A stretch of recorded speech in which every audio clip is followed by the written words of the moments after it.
Mapagpalang araw mga kasawlo, kumusta po kayo? Kumusta po ang lahat? Ito na nga po pala ang most requested recipe ng braised pork belly a la Ryans. Sa sobrang lambot nga nito ay ito ang literal na melts in your mouth. Kaya kahit walang ngipin ay pwedeng-pwede sa'yo to. Bukod sa malambot ito ay sauce pa nga lang ay napakalasa na at sauce pa lang ay pwedeng-pwede ng pang-ulam. Pero bago po ang lahat ay ito po pala ang kakailanganin natin sa pagluluto ng braised pork belly a la Ryans. Kailangan natin ng mahigit 1 kilo ng baboy, 1.5 inch thick ang kapal nito, ginisa flavoring mix, brown or washed sugar, toyo, ang kapartner ay suka, 237 ml ng lemon soda, Nutella, char, paminta po yan. Bukod sa asukal ay kailangan din natin ng honey, luya, at buong bawang.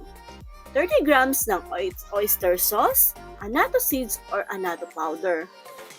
Seasoning granules, 2 pieces siling labuyo, 1 handful of onion leaves. Dito na po tayo sa pagluluto ng ating braised pork belly. Hiwain lang sa gitna ang buong bawang. Sunod naman ay ang luya, kahit anong hiwa ay pwede dyan. Hiniwa ko lang din sa 3 ang ating onion leaves.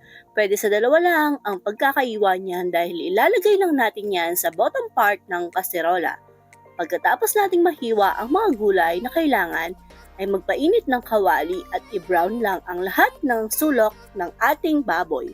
Pwede namang i-skip ang pagbabrown ng karne pero mas recommend ko yan dahil nagpapadagdag ng kakaibang flavor ang medyo sunog na balat ng baboy. Pagkatapos nating ma-brown ang ating karne ay ilapat sa pinaka-bottom part ng kaserola ang ating onion leaves, saka natin isalansan ng maayos ang ating pork belly. Sangkapan lang natin yan ng hiniwang bawang, luya, na pampatanggal lansa, siling labuyo, 3/4 cup ng toyo, kapartner ng toyo ay ang 1/4 cup ng suka, half tablespoon ng pamintang durog, 4 na piraso ng laurel, ilagay na din natin ang 30 grams ng oyster sauce, 4 tablespoon ng honey. Bukod sa honey ay naglagay din po ako ng half cup ng brown sugar.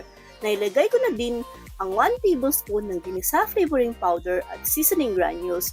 Tsaka na natin ito sabawan ng 237 lemon soda at lagyan natin ito ng tubig na saktong lulubog lang ang ating karne. Kung feeling nyo po ay marami ang tubig na inilagay natin ay nagkakamali po kayo dahil pakukulaan natin yan ng 3 oras o mas higit pa. Isinalang ko na po pala yan sa pinakamataas na apoy. Pagkakulo po niya ng 1 oras ay ganito na po ang itsura niya. Dinagdagan ko pa po yan ng 2 tasa ng tubig at saka ko na ito inilagay sa medium heat. Sa strainer naman po ay maglalagay tayo ng 3 tablespoon ng annatto seeds at ilubog-lubog ito sa kumukulong niluluto natin hanggang sa lumabas ang kulay nito. Kung ayaw nyong mahirapan ay pwedeng annatto powder na lang na daratsahan ang ilagay sa sukat na 1 tablespoon. Hayaan nating matuyo ang ating niluluto. Sa tansyak po ay naghintay ako ng 2 oras bago tuluyang natuyo yan. Basta nasa medium heat lang ang apoy at ganyan na nga po ang naging itsura niyan. Pag na-dry na ang sabaw nito, sobrang thick at malasa na tingnan, pero di pa po dyan natatapos ang pagluluto natin. Dahil kailangan pa natin yung steam, nilagay ko po yan sa ibang lagayan. Bale, aluminum tray po ang pinaglagyan ko dyan at in-steam ko po yan ng 1.5 oras sa medium-low heat na apoy. At pagkatapos po ng mahabang oras, ayan at luto na po ang ating braised pork belly a la Ryans. Paniguradong mapaparami ka ng kain dito dahil sa sauce pa lang ay sobrang sulit na ang paghihintay natin sa mahigit 3 oras na pagluluto.